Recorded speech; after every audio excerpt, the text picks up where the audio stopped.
E vamos agora conhecer o folclore nacional. Tem lendas, mitos e contos. É tudo muito legal. Temos que valorizar. A cultura é fundamental. Esses versos é do meu convidado de hoje. Pedro, tudo bem? Opa, tudo bem? Uma honra estar aqui hoje, cara. Muito feliz por poder participar desse bate-papo tão legal.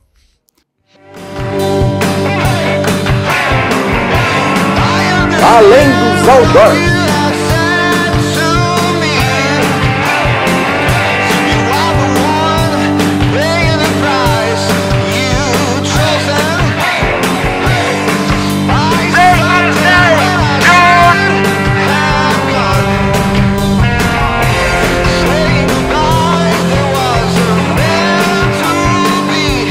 Estamos aqui no Dual Coworking, nos estúdios da Pureza Filmes de Bauru, falando com o Pedro.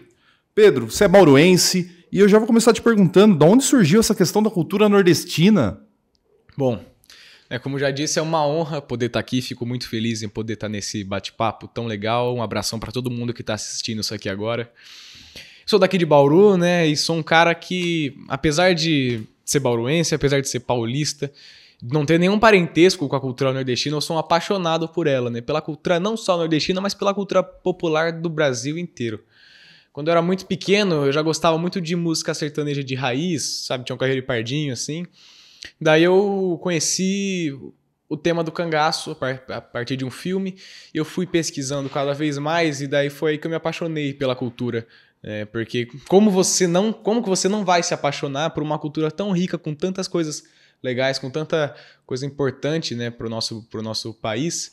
E foi aí que eu me apaixonei e fui cada vez pesquisando mais e foi aí que eu tô aqui hoje. O Nordeste ele é muito rico de cultura, você começa a ver alguma coisa e isso amarra em diversas outras, tanto na música quanto no cordel, que você adotou o nome, né? Pedro do Cordel. O que é cordel e por que você adotou o nome?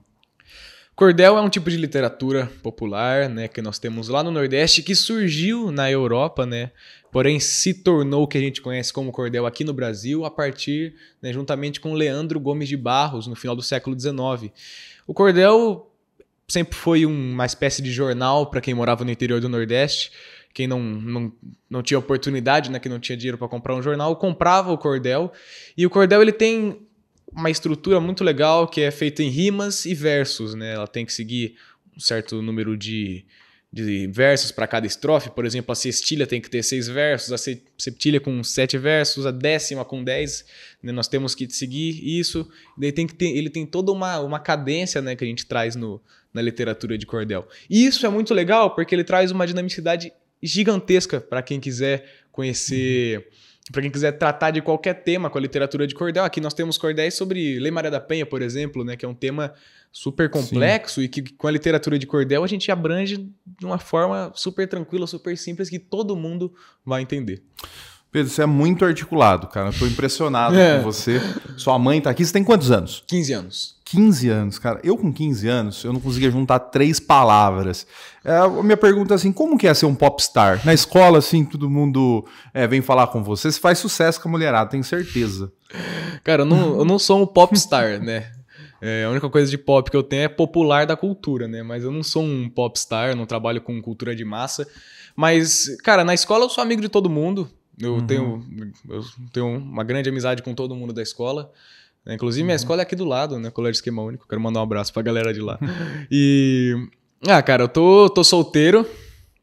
Solteiro, mas tá nunca... Na pista. Solteiro, sim. Sozinho, nunca. Mas é legal brincar com isso. Mas me fala, vamos falar de coisa séria. Cordelteca, como tá? Como funciona? Como você pensou nisso? Como você criou? Me conta sobre a Cordelteca. Para falar da Cordelteca, eu tenho que voltar um pouco num outro projeto, que é o Brincando de Cordel, que se passou um pouco antes da Cordelteca, né? Eu sempre fui um menino que andava vestido de cangaceiro pelas ruas daqui de Bauru, assim, e a galera percebia, achava legal. E daí, uma escola, que não era minha, me chamou para fazer um bate-papo lá com eles, falar sobre essa minha paixão, fazer um bate-papo com os alunos, né? Era época de festa junina. Daí eu fui lá e conversei com eles. Os alunos gostaram muito, eu tratei de diversos temas, cantei, declamei.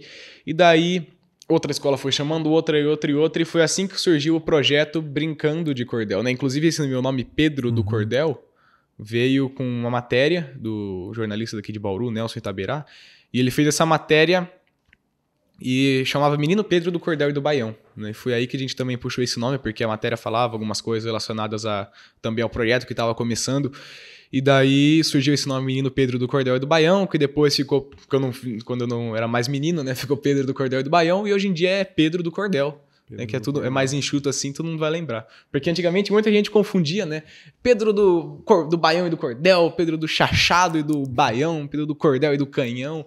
Daí a galera confundia, agora é Pedro do Cordel, né? E esse meu projeto, o Brincando de Cordel, eu vou pelas escolas atualmente. Foi um projeto que surgiu de forma orgânica, né? Não foi escrito, não foi programado. E e agora eu vou pelas escolas do Brasil falar sobre essa minha paixão, sobre essas coisas que eu gosto da cultura popular. Trato de temas como a Lei Maria da Penha, como bullying, como protagonismo juvenil. Faço até concurso de chachado, né? Canto com os alunos.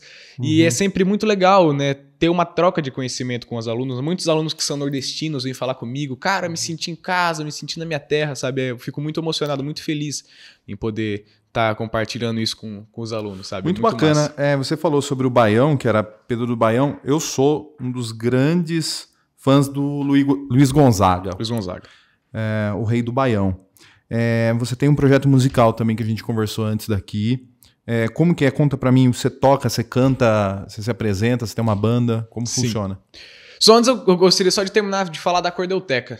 Porque a gente falou do Brincando de Cordel e agora a gente vai chegar na Cordelteca. E daí, meus pais, eles têm uma loja na rua 13 de maio, 1245. E lá tem uma sala que estava desativada. Daí eu pedi pra eles assim... Pedi a sala para eles, né? Daí eles cederam, na real eles não cederam a sala, mas sim o escritório da minha mãe, que era bem maior e era no mesmo terreno da loja, né? E daí a gente começou numa batalha, fizemos crowdfunding para conseguir fazer manutenção do telhado, para conseguir comprar cerco, fazer a pintura de tudo. Foi muito difícil, mas a gente conseguiu. Né? A gente fez tudo na raça, né? Sem apoio de políticas públicas. E deu certo. A gente teve uma inauguração com poetas, com alunos que foram... Um aluno, por exemplo, que foi impactado pelo Brincando de Cordel, lá de Minas Gerais, veio junto com o professor João Júnior, que trabalhou com a gente. A família deles pegaram o carro, vieram para Bauru para prestigiar o projeto.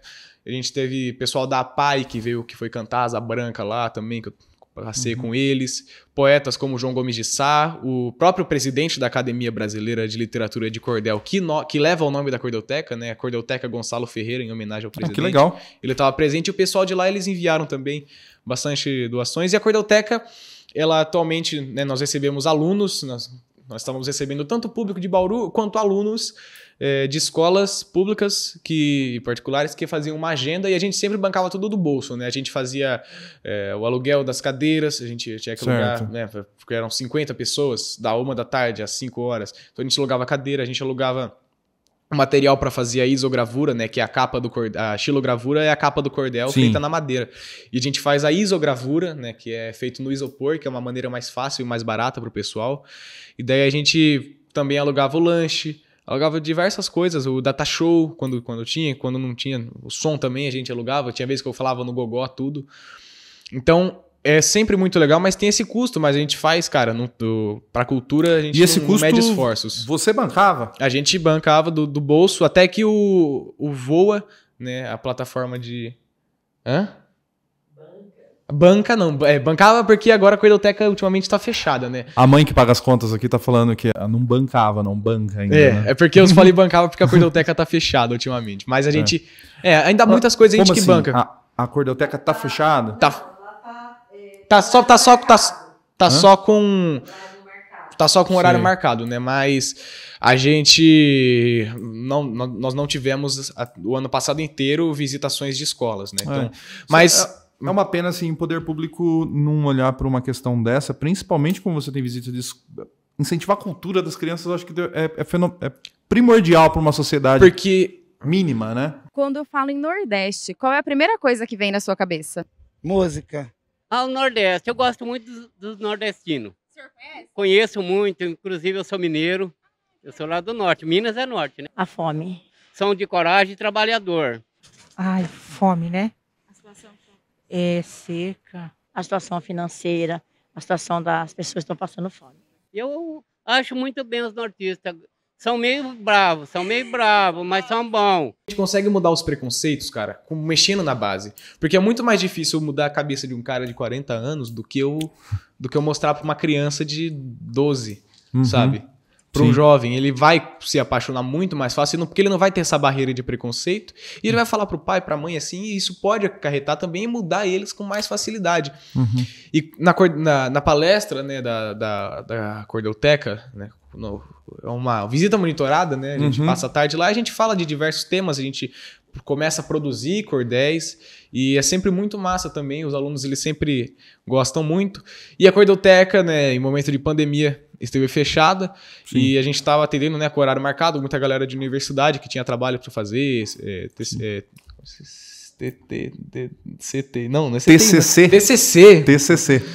TCC para truco, cerveja e churrasco. Isso mesmo.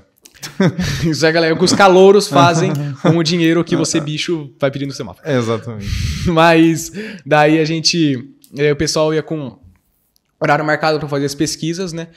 E bom, o VOA, né, que é a plataforma de vaquinhas do Razões para Acreditar. Isso que eu ia te perguntar. Da vaquinha da Cordelteca. A Cordelteca é só com horário marcado, mas vocês estão tentando um financiamento para isso, e uma das formas é fazer essa vaquinha online, né? Sim. Então explica pra gente como que faz para participar. Em 2019, quando a Cordelteca estava abrindo, quando a gente estava montando a Cordelteca, o Razões para Acreditar fez uma matéria com a gente. E daí depois eles fizeram de novo, recentemente, e lançaram uma vaquinha. Eles que tiveram a ideia de fazer a vaquinha. No momento a gente achou que, no começo do ano, a gente achou que não era o momento oportuno para fazer a vaquinha, né, por conta do momento que o país está passando. E a gente, então, resolveu... Agora eles passaram a ideia de novo e a gente está nessa batalha lá para a gente conseguir apoio à cultura. E quem quiser contribuir com essa vaquinha, a gente tem na bio do meu Instagram, Pedro do Cordel, _Pedro Popoff. A gente tem o link na bio lá para quem quiser colaborar. E a gente agradece muito, porque esse dinheiro a gente vai comprar as cadeiras, vai comprar data show, computador, material de som, tudo para a gente ter a melhor experiência possível na Cordelteca, que já está voltando a abrir. Né? Nós temos quem quiser, escolas, quem quiserem já marcar a sua visita, a gente pode marcar já vamos conversando aí, que a gente vai receber de portas abertas a todo vapor, porque a Cordelteca não pode parar, a cultura nunca pode parar. Só que nós temos um relacionamento muito estreito com políticos, tá? Nós vamos cobrar isso aqui. Toda vez que vier um político aqui, eu vou cobrar. Por favor. Pode deixar para mim. Viu? Então, nós vamos falar da questão musical. Como que é o seu projeto musical? O que você toca? Eu achei muito interessante essa parte, porque é uma parte que me interessa muito, é a música, né? Então conta pra gente, você também toca, você também canta? Cara, eu sempre fui apaixonado por música, né? Eu gostava, como já disse, de música sertaneja. Eu comecei a cantar, fazer show, assim, eu comecei com o Circuito Sertanejo aqui em São Paulo, sou muito grato a eles. Quando eu tinha 6 anos. 6 anos. Eu era... Pode falar de boa, não precisa sussurrar. Fica tranquilo. Inclusive, a gente quer que depois você dê uma palavra aqui. A gente quer depois que ela dê uma palavra. Eu gostaria muito. Você que manda.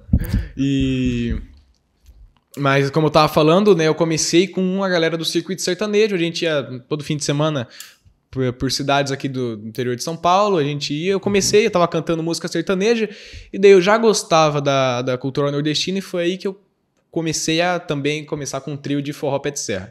Daí, lá em São Paulo, meus pais me levaram para conhecer o Xambinho do Acordeon, que fez o filme do Luiz Gonzaga, né, Gonzaga de pai para filho. Filmaço, que foi o Luiz Gonzaga. E o Xambinho me recebeu, a gente cantou lá, né, depois a gente vai colocar uma imagem para passar, e a gente cantei com o Xambinho. Foi um dia que me marcou, foi um dos dias mais legais que eu tive na minha vida, e eu sou muito grato ao Xambinho, né? A gente ia organizar no aniversário de 1 ano da Cordelteca, a gente ia estar organizando o Encanta Cordel, né? Que ia ser a primeira festa da cultura popular, e o Xambinho se prontificou a vir para Bauru, sabe? Bacana. O Xambinho é um cara que eu sou muito grato, eu agradeço muito. Inclusive, esse festival a gente vai fazer online, e mais uma vez, provavelmente sem apoio de políticas públicas de novo, né? Porque nesse aí falaram que ia ajudar, porém acabou que... Então, mas agora a gente vai fazer, e daí depois essa questão da música, daí depois eu meio que já comecei a montar a minha banda. Primeiro era um trio de forró pé de serra, e depois a gente foi aumentando algumas coisas. Eu quero mandar um abraço pro Bigo, pro Jefferson, que são 2 sanfoneiros que sempre estão junto com a gente, pro Netão, pra todo mundo da banda. Daí a gente tem o último show, assim, pra galera que a gente fez, tinha sanfona, triângulo, zabumba, bateria, teclado, contrabaixo, percussão e violão. Foi isso, né? Aqui em Bauru, é o último que você fez, mas foi no final não. de 2019 em Guape. Não, foi em 2019? É verdade, Mas em Bauru foi, por exemplo, do Jardim Botânico. Daí teve um monte de show. Teve, do aniversário de Bauru também a gente... Então a gente tem essa banda, e agora que eu aprendi a tocar violão e guitarra, a gente vai tô aprendendo, a gente vai ir colocando... Você não sabe como é impressionante ver um rapaz de 15 anos falar de Luiz Gonzaga. Cara, Luiz Gonzaga... Isso é motivo pra acreditar, porque... Luiz Gonzaga é foda, cara. Um cara que ele tem um cara que tem uma visão musical muito linda, um cara que sabe... Ele e o Dominguinhos, assim, pra mim... Na questão de sanfona, sivuca e Oswald do acordeão, são caras que detonam, né? O Luiz Gonzaga escreveu o nosso hino do Nordeste, né, cara? Asa Branca, que todo mundo conhece Asa Branca. Eu aprendi a tocar em flauta quando eu tava na quarta série. Todo mundo que tem aula de flauta, assim, aula de piano e violino é Brilha, Brilha, Estrelinha, e de flauta é Asa Branca também. Falando sobre a questão dessas palestras, eu vi que você aborda tanto no cordel quanto na palestra a questão da Lei Maria da Penha, do bullying, e como é isso, e você aborda isso com criança, né? Como você disse, é muito mais fácil você ensinar uma criança do que corrigir um adulto. E de onde surgiu a ideia assim, de você abordar esses assuntos tão sérios assim nas escolas? Bom, como a gente está trabalhando em escolas, né, o bullying é algo que acontece principalmente nas escolas. Então, falando com crianças e também com jovens, né, é um assunto que a gente tem que tratar, e tratar com uma maneira mais dinâmica, assim, do que sabe, que aquelas propagandas, sabe? Sim. A gente tem que tratar de uma maneira um pouco mais leve para as pessoas irem se conscientizando. E a literatura de cordel, com o jeito dinâmico que ela tem, facilita muito. E daí também a Lei Maria da Penha, né, para a galera entender que a Lei Maria da Penha, ela não é só uma lei para defender a mulher que apanha. Ela é uma lei que trata de mais de 5 tipos, trata com 5 tipos de violência. Daí no cordel a gente fala sobre os possíveis agentes, agressores. Falamos de alguns artigos. Passa o cordel para cá para eu mostrar para a galera. Ó. Esse aqui, do Tião Simpatia. É um cordel desse cara aqui, um grande poeta, um grande parceiro nosso, que inclusive ele foi alfabetizado pela literatura de cordel, como a literatura de cordel ela é importante, né, pra gente. E a gente sempre fala, eu sempre falo esses cordéis na palestra, para mostrar para todo mundo que a lei ela é muito mais do que a galera imagina, né? E eu falo de protagonismo juvenil, né, para nunca a galera desistir dos seus sonhos, porque se eu tivesse desistido dos meus sonhos, eu não estaria falando com vocês aqui. Então já viram meio com um coach assim motivacional praticamente. Tá, né? Pedro, e você tem um sonho? Cara, eu tenho um sonho de... Bom, pretendo... Mais pra frente eu pretendo... Como vou ter que fazer faculdade, né? Eu pretendo fazer jornalismo e comunicação. Seja bem-vindo. E eu vou... E, cara, eu pretendo levar essa cultura cada vez mais para cada vez mais gente, porque a cultura é algo muito lindo para ficar morto num livro. A gente quer a cultura viva, a cultura ao nosso lado. Realmente a cultura nordestina, ela é muito rica. Não só a nordestina, toda a cultura brasileira, né? Com certeza. Mas, assim, a cultura nordestina, ela sofre muito preconceito aqui por nós, sulistas. O pessoal do Sudeste. Como você vê essa questão da xenofobia aqui com o povo nordestino, assim? Cara, eu vejo... Como eu espero que todo mundo veja, é algo totalmente errado, né, meu? Não tem a mínima... não existe uma lógica. Não existe lógica. Porque a gente vê desde os apelidos. É o Paraíba. Os caras... Cabecinha. É uma coisa assim que a gente passou da hora de eliminar isso, né? Com certeza. De extirpar isso do nosso convívio, das pessoas que a gente gosta tanto, né? E a galera esquece que quem construiu A gente, quem construiu aqui, foram os nordestinos. E o Brasil nasceu aonde? Nasceu no Nordeste, com certeza. Eu posso declamar um poema? Pode? Por favor. Vou declamar um poema do Fábio Braza, um rapper, um cara maravilhoso. Todo mundo deve conhecer. O Fábio, ele tem um poema que fala, né? Se não fosse o Nordeste, né? Então, certo. Se não fosse o Nordeste, não haveria Brasil, nem Raul Seixas, nem Caymmi, Caetano ou Gil. Não haveria capoeira, o frevo, o maracatu, a embolada, o repente e o caruru. Nem castanha e nem caju, nem o verso de rapadura, e nem Castro Alves na literatura. O Nordeste sempre foi sabotado e deixado de lado, mas lutou com bravura para deixar seu legado. A sua sina é sua suna, é o seu povo arretado. E foi daquela terra seca, onde nada se cultiva e o solo não alaga, que germinou Luiz Gonzaga e desabrochou Patativa. Por arrogância ou ignorância, ou qualquer outro sentimento que eu abomino, alguns pensam assim de modo tão pequenino. Mas olha só, irmão, que ironia do destino, até São Paulo foi construída pela mão do nordestino. Você já ouviu falar em literatura de cordel? Não. Não. Como? Já. Já? A senhora conhece? Não, só ouvi falar. Não, nunca ouvi falar. Não. Não. Não, isso ainda não. Não. Putz. Ô Maico, olha o nível que a gente tá aqui, Maico. Pelo amor de Deus. Parabéns. Tamo junto. De arrepiar. Muito legal. Agora me fala sobre o IOV. O que é IOV? Bom, a IOV é uma organização, né? Organização Internacional de Folclore e Artes Populares. Ela é uma organização que atua há mais de 40 anos lutando pela cultura, divulgando, mantendo a cultura. Ela é a maior do mundo que trabalha, a maior organização de cultura popular do mundo. Ela tem sede lá nos Emirados Árabes, ela atua em mais de 150 países, tem mais de 100 mil membros. E aqui no Brasil ela faz um trabalho maravilhoso, né? Eu quero mandar um abraço para o nosso presidente aqui da IOV Brasil, Clerton Vieira. E eu tenho a honra de estar fazendo parte da comissão da Comissão Jovens, tá, como diretor-geral. E o objetivo da IOV é justamente, né, manter a cultura, mandar para cada vez mais gente conhecer, quebrar preconceitos e trazer a paz, né? Porque quando você conhece a cultura de alguma outra pessoa, é claro que você vai cada vez mais criar uma empatia por essa pessoa, né? A cultura de paz é isso que a gente tem que fazer, justamente. E a IOV, ela faz isso com maestria, organiza festivais, eventos maravilhosos. E eu agradeço muito por poder estar somando. E eu quero mandar um abraço para todo mundo da comissão Jovem. Abração, galera. Vocês são... Não sei se eu posso falar foda, pode? Pode falar foda. Vocês são foda, galera. Vocês sempre fazem um trabalho maravilhoso. Eu fico muito orgulhoso em ter gente como vocês ao meu lado, lutando juntamente, todo mundo junto pela cultura, né? Essa união que a gente tem, nada pode tirar. Aí mandar um abraço para Francine Maria, né? Que pelo menos no dia que a gente está gravando hoje é dia 30, recentemente foi aniversário dela. Abração para você, Francine. E a todos os membros também, muito obrigado. Recentemente saiu um cordel coletivo nosso, 2 cordéis coletivos, um pro dia do folclore e outro pro dia 5, né? Que vai ser pro dia 5 para um evento lá em Parintins, né? Então a gente tá fazendo bastante coisa junto.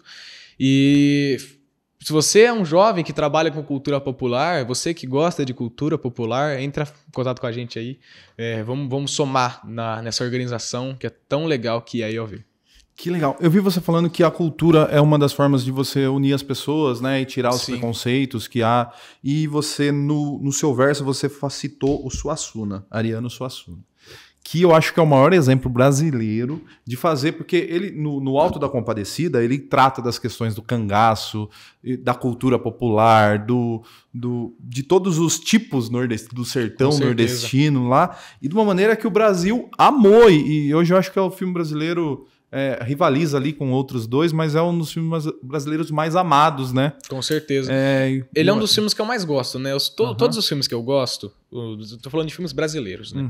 Todos os filmes brasileiros que eu gosto, eles abrangem essa temática da cultura nordestina, né? O Bacurau é um filme que eu adoro. Bacurau, muito bom. Os meus favoritos são Bacurau, Alto da Compadecida e Corisco, o Diabo Loiro, que é um filme de 1969, que na década de 60, 70, tiveram uma enxurrada de... E também um filme que eu gosto muito é o Quelé do Pajeú, com o Tarcísio Meira, que faleceu recentemente. Você assistiu O Homem que Desafiou o Diabo? Já assisti, já. Ah, eu adoro aquele filme. Mas nos anos 60 e 70 tiveram diversos filmes de cangaço, né? E o Corisco e o Diabo Louro é um filme que mais se aproxima da realidade. E o Quelé do Pajeú é um filme que, apesar de ser uma história fictícia, é um filme, cara, que ele tem a melhor cena de luta que você vai ver dos filmes de cangaço dessa época. Não é uma coisa pastelona, sabe? Não vou dizer pastelona, mas é uma coisa que o cara dá um soco aqui e não acerta, e você cai.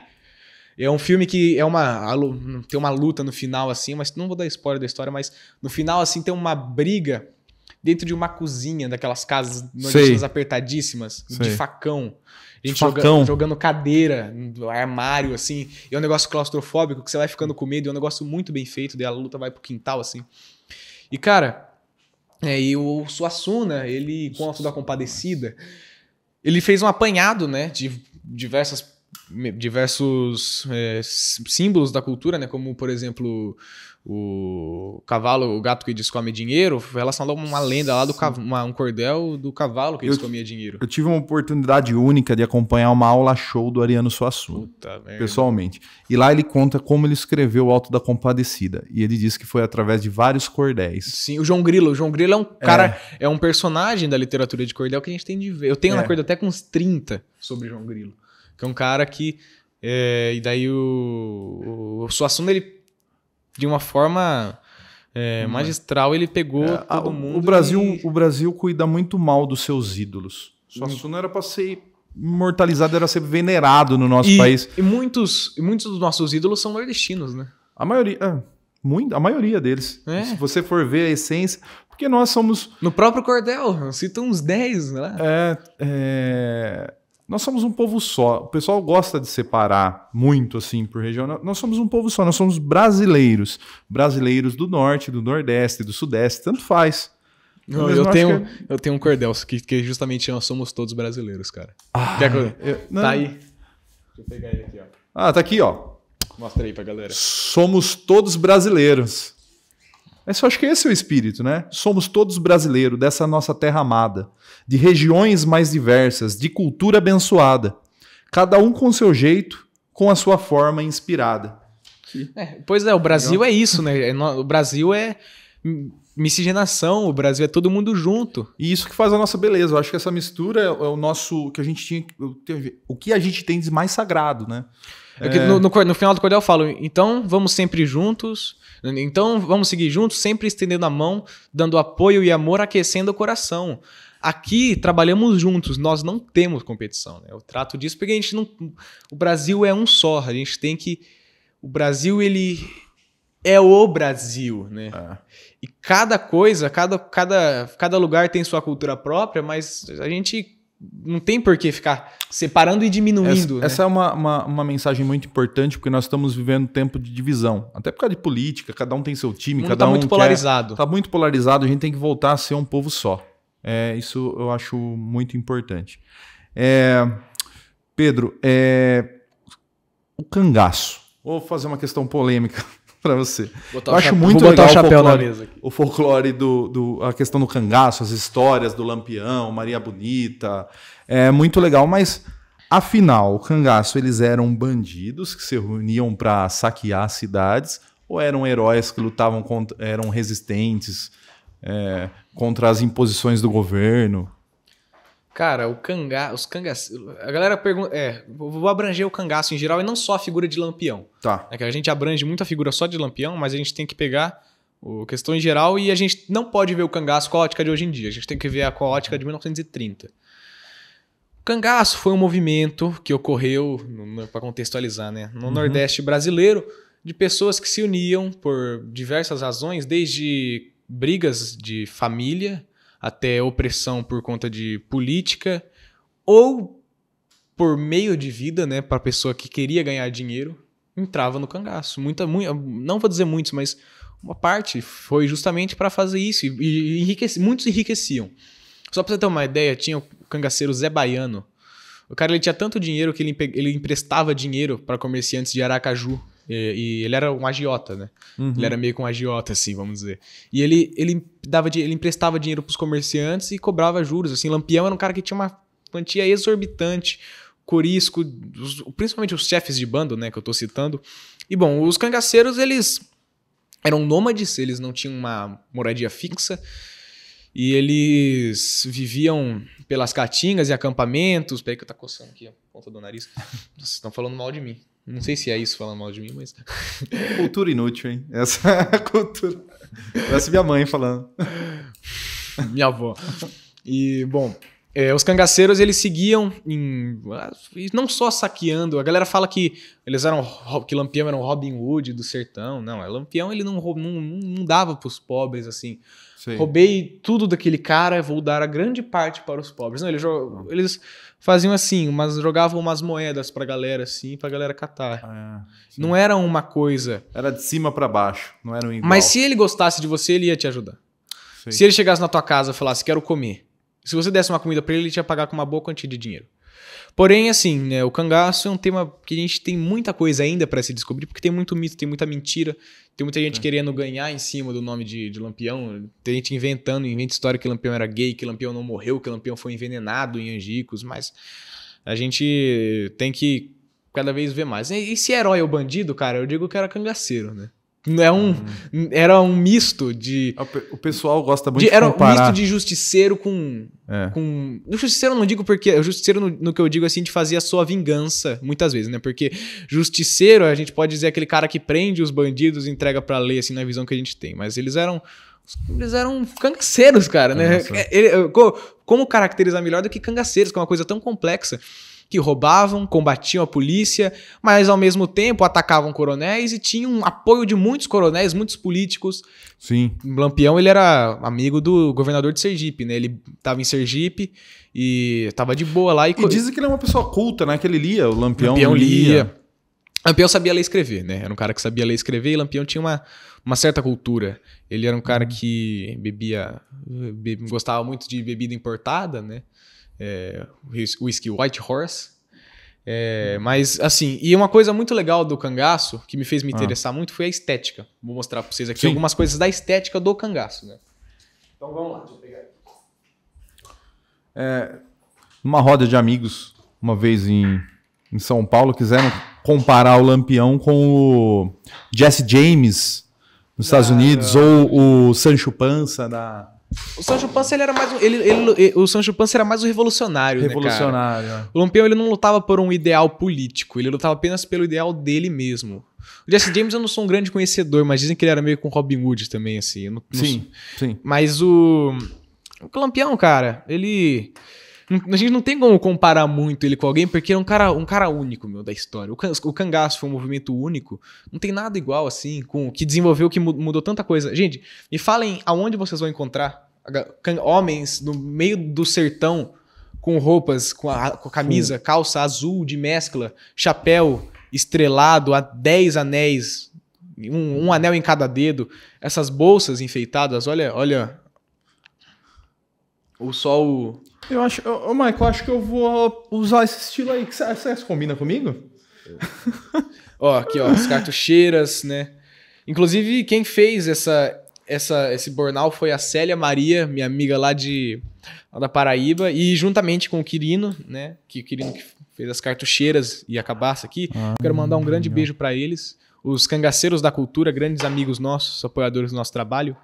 E, cara, a estética... Essas cabaças são pra água ou são pra pólvora? Eles guardavam água, né? Água. Na época do cangaço, eles não usavam mais a pólvora. Já era na bala. Já era na bala. Eu li que eles gostavam da Winchester, né? Que sim. Arma no começo do cangaço, até mais ou menos, não vou dizer 1930, mais ou menos até os anos 30. Não, antes. Até 1927, né? Que Lampião recebeu uma nomeação meio... fake lá pra combater a coluna Prestes. E daí ele foi pra Juazeiro do Norte, recebeu a patente de capitão, o irmão dele de tenente e o cangaceiro Sabino de segundo tenente. E eles então receberam essa nomeação e receberam muita arma, né? E eles largaram as Winchesters, que era uma arma mais leve com um disparo, um poder de fogo maior comparado com o fuzil, né? Que ela tem 14 tiros, se eu não me engano. E passaram a usar o fuzil Mauser, fuzil de ferrolho, de pente de 5 balas, né? que é desse... E diziam que o Lampião, até o nome dele era porque ele era um ótimo atirador, né? Sim, ele amarrou... Eu não sei direito o mecanismo, mas ele fazia uma amarração entre a alavanca da Winchester com o cano e ele ia fazendo uma questão lá que ele conseguia ter um poder de fogo muito maior, assim, que ele tinha mais velocidade na hora de engatilhar a arma. E daí dizem que isso deu a ele, né, de tão rápido... Fica tranquilo. De tão rápido que ele atirava, que daí deu o nome Lampião. Mas ele era muito bom de mira, né? Inclusive, quando ele ficou cego de um olho... ele ficou cego. Ele era cego de um olho, né? Ele tinha um olho vazado. Tão rápido que ele atirava, ele recebeu o nome de Lampião, porque à noite a claridade das balas dele iluminavam. É o que dizem, né? Ninguém nunca vai saber. Mas eu acho tão bonito isso daí. Não, tem que ser, porque a poesia tem que... Essa história é verdade. E daí, ele era cego de um olho, né? Ele teve que se tornar canhoto. Eu não sei se ele já era, mas ele se tornou canhoto. Ele ficou canhoto, né? Para atirar, canhoto. E daí ele falava assim, ele era muito bom de mira. E daí ele falava, né? Eu já tenho que... Para atirar... Agora tá bom que é mais prático, né? Porque pra atirar eu já tinha que fechar um olho mesmo. Né? Atirar com os dois fechados é luxo. Então o Lampião, ele era um cara que... Ele era um grande estrategista. E quando ele recebeu os fuzis, né? Daí que eles começaram a... Aí que foi o cangaço deu uma mandada boa, daí em 1929, mais ou menos, ele teve que sair do Pernambuco, né? Que ele reinava no estado do Pernambuco, e daí a galera do Manuel Neto, né? As forças de Nazaré no Pernambuco, eles começaram a fazer um cerco. Lampião, de um cara que já teve mais de 90 cangaceiros, ele ficou apenas com 5. Então ele atravessou o Rio São Francisco numa jangada, foi pra lá, foi montando aumentando o seu bando, e daí foi que ele conheceu Maria Bonita, né? Porque até então os cangaceiros eles tinham namoradas, mas não as levavam pro cangaço. Então o Lampião ele trouxe Maria Bonita com ele, né? Eles começaram a namorar, e daí Lampião conheceu Maria e namorou com ela e trouxe ela pro cangaço. Há relatos que ela era cangaceira também, né? Que ela era... Atirava também, combatia. Maria Bonita, não? Não. Cangaceira não lutava. A cangaceira era algo mais uma companheira e pro sexo. Entendi. Porque as cangaceiras, elas não usavam armas longas. Elas só usavam o revólver, com exceção de Dadá, a cangaceira Dadá, que no final do cangaço, né, a última cangaceira, quero mandar um abraço pra dona Indaiá, a neta dela, e pro Silvio Bulhões, filho dela com Corisco. A Dadá, ela era uma mulher forte, porque assim, Corisco, não que as outras não fossem, mas ela se destaca porque ela era do bando do cangaceiro Corisco. Corisco, ele era o segundo maior bando que tinha. Ela era mulher de Corisco. Ela foi pega raptada, só que acabou que ela desenvolveu uma paixão por Corisco. E quando o Lampião morreu, o cangaço começou a ter a derrocada. E Corisco caiu no ostracismo. Ele fez um massacre numa fazenda, a Fazenda Patos, porque ele recebeu uma falsa informação de que o pessoal daquela família foi quem traiu o Lampião. E daí ele decapitou 6 pessoas daquela família. E daí depois ele entrou no ostracismo, né? Ele dava um combate ali, daí Zé Sereno, que era de outro bando, dava ali, Ângelo Roque, e acabou que... E como foi a morte do Lampião? Você Lampião, tá falando antes. Lampião, ele tava em Sergipe, né, na Grota de Angicos. E daí o comerciante Pedro de Cândido, que era o dono da fazenda. O Manuel Félix, que era um coiteiro de Corisco. Manuel Félix? Não, Joca Bernardes. Manuel Félix não. Manuel Félix era de Corisco também, mas o que foi o X9 foi o Joca Bernardes, né? O Joca Bernardes, ele tinha uma certa inveja de Pedro, porque Corisco tratava meio mal o Joca Bernardes, e o Pedro de Cândido enriqueceu. Ele tinha 2 lojas, né, 2 mercearias ele abriu com dinheiro de Lampião.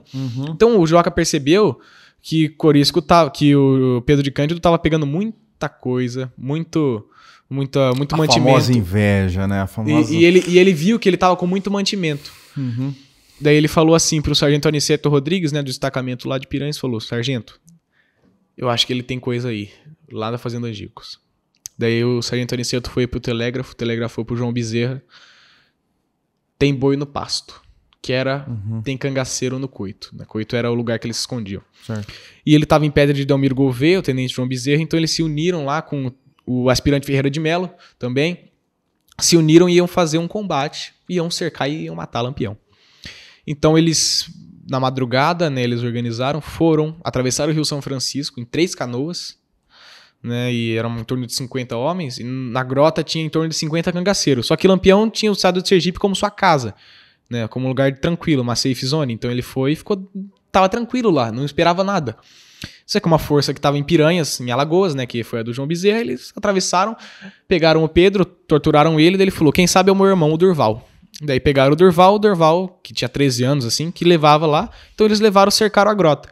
Daí o João Bezerra falou, vamos esperar o dia amanhecer. Calma, meu, não tá rápido demais, tá todo mundo conseguindo entender. Daí Pera que eu perdi agora ali. Não. Esperaram o João Bezerra falou, vamos esperar o dia amanhecer e que o primeiro tiro tem que ser em Lampião e tem que ser eu que vou ter que dar seu primeiro tiro. Então era pra ele ser o homem que matou o Lampião. Uhum. E o que até hoje ninguém sabe quem realmente matou, mas eu vou entrar nesse assunto. E daí era uma chuva fina, né? 5 horas da manhã mais ou menos, uma garoa. Foi um banho de sangue lá, né? Nem tanto. Nem tanto. Quer dizer, foi o que mais matou o cangaceiro, mas comparado com o número de pessoas que tinha lá, foi uma perda considerável, mas poderia ter morrido mais gente. Mas o cangaceiro amoroso foi buscar água, e o soldado que estava escondido ali, né, no poço do Tamanduá, né, onde ele foi buscar água, ele estava escondido ali perto, ele viu o cangaceiro chegando, chegou perto, ele falou, vou ter que atirar. Deu 2 tiros, tinha 3 metralhadores no local, e o cangaceiro amoroso, ele não tomou nenhum dos tiros, escapou, daí começou o tempo fechou, né? Daí foi aquele combate lá, Lampião foi um dos primeiros a cair, tomou um tiro na cabeça, caiu já. Maria Bonita, ela tomou 2 tiros, um na coxa e um na barriga, se eu não me engano, e um nas costas, na verdade, e vou falar do outro, que era o braço direito de Lampião, o Luiz Pedro. Ele era um cara que acidentalmente assassinou o Lampião. Acidentalmente matou o irmão do Lampião. E ele prometeu que se o Lampião deixasse ele vivo, ele ia morrer junto com o chefe. Então a galera tem 3 teorias da morte do Luiz Pedro, porque ele morreu junto com o Lampião.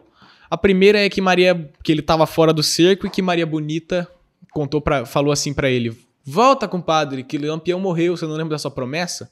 Mas ele não era trouxa, então acho que ele não fez isso. Então tem outra também, que Luiz Pedro por si só lembrou da promessa e voltou, mas também é muito provável que não seja. A mais provável é que ele voltou pra pegar o dinheiro que o Lampião tinha. Pode ser. Voltou e ele voltou pra pegar e daí dizem que, né, porque quando matou ele tava indo pro cerco. E daí foi quando mataram ele. E daí cortaram as cabeças e o cangaço começou a acabar. Deram anistia pra quem se entregasse e foi só aí que o bando de Corisco sobrou.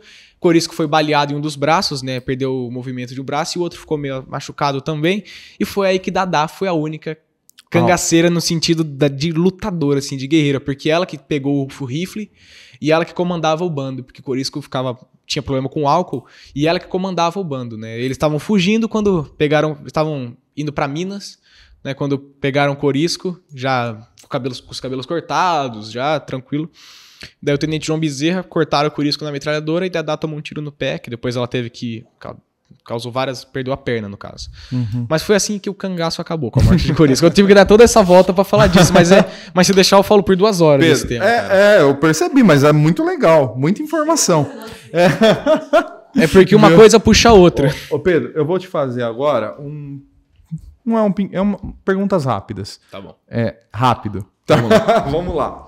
O cara fica esperando. Volta Seco ou Lampião? Lampião. Lampião ou Maria Bonita? Lampião. Alceu Valença ou Luiz Gonzaga? Luiz Gonzaga. Chachado ou Baião? Baião. O que você acha do funk carioca? Não gosto. Como você se vê daqui 5 anos? Cara, eu me vejo cada vez divulgando mais a cultura, né? Na faculdade, já acho que vai estar completo daqui a 5 anos, não sei. Mas espero que esteja bem, né? Cada vez divulgando mais a cultura e também com bastante grana, né? Porque dinheiro é bom e a gente não recusa, né? Não, esse mundo não pode, cara. Dinheiro perverte a alma. Cara, mas a gente também tem que comer, né? E também para fazer cultura, a gente precisa de bastante investimento, porque de política pública vai ser meio difícil. Não, é que assim, se você quer viver de cultura no Brasil, você tem que acostumar com pouco dinheiro. Com certeza, mas porra, por que não com... mas vai que eu dou uma sorte tipo Luiz Gonzaga, né? Luiz Gonzaga foi perdeu tudo no final. Mas a gente não fala desse assunto. Mas o Luiz Gonzaga, por um tempo, foi o artista mais bem pago do Brasil, cara. Com certeza. Mas eu espero que eu esteja muito bem daqui a 5 anos. Espero que a gente tenha conversado mais vezes, porque é muita conversa para pouco tempo. E espero levar esse amor pela cultura para cada vez mais lugares, para cada vez mais pessoas. Eu espero que não só eu, mas que o Brasil, daqui a 5 anos, tenha uma valorização maior pela cultura. E que espero que a gente tenha uma fase melhor e que a cultura seja cada vez mais divulgada pelos jovens, pelos adultos, por todo mundo, porque cultura é a nossa identidade, né, cara? Um povo sem cultura é um povo sem identidade. Puxa vida, cara, que legal. Muito obrigado por esse papo. Você é sensacional. Você tem uma capacidade você tem uma retórica, você tem uma oratória muito boa. Valeu. Isso vai ser muito grande ainda. Tamo junto. Tive a oportunidade de conversar com você agora. Você vai lembrar disso que eu falei. Você vai ser muito grande. Obrigado, viu? Valeu. Eu agradeço demais pela oportunidade. Fico muito agradecido. E quem quiser me conhecer nas minhas redes sociais, o meu trabalho... Vou falar. Vai no meu Instagram, Facebook e YouTube. É tudo Pedro do Cordel. E o meu site que é www.pedropopoff.com.br. Muito obrigado, que Deus abençoe aí. Em breve vamos conversar mais. Beleza. Se você quiser ver outros programas, se você quiser acompanhar quem vem aqui, é só você entrar nas nossas redes sociais. _ Além dos Outdoors. A Pureza Filmes aqui, a produtora que tem aqui em Bauru, São Paulo, Rio de Janeiro. Se você quer fazer o seu podcast ou quer fazer alguma produção cinematográfica, acesse as redes sociais deles. É Pureza Filmes. E o nosso canal... no YouTube, siga nosso canal no YouTube, curta nossos vídeos, tá? Até a próxima, obrigado. Somos todos brasileiros dessa nossa terra amada, de regiões mais diversas, de cultura abençoada, cada uma com seu jeito, com sua forma inspirada. Eu, nascido no Sudeste, mas coração nordestino, descobri o meu bom gosto logo assim desde menino. Com esse amor ao Nordeste, fui traçando meu destino. E é uma honra poder esses versos declamar em meio a grandes poetas que têm muito a me ensinar. Saiba, fico muito honrado por aqui poder falar. O cordel, tão bela arte, com história conhecida, os mestres são a história com experiência vivida. São anos de tradição que na bagagem vem trazida. E essa grande bagagem deve sempre ser levada por nós jovens. O futuro vai ser sim valorizada, para que a nossa cultura seja sempre elevada. Vamos então já seguindo, juntos, sempre dando a mão, dando apoio e amor, aquecendo o coração. Aqui trabalhamos juntos, não temos competição. Eu agradeço a atenção por esse cordel falar, sigo firme no meu sonho da sementinha plantar, a semente da cultura popular. Meu nome é Pedro Popoff e eu agradeço demais por poder falar meus versos e ainda digo mais, vamos juntos no caminho, desistir, irmãos, jamais.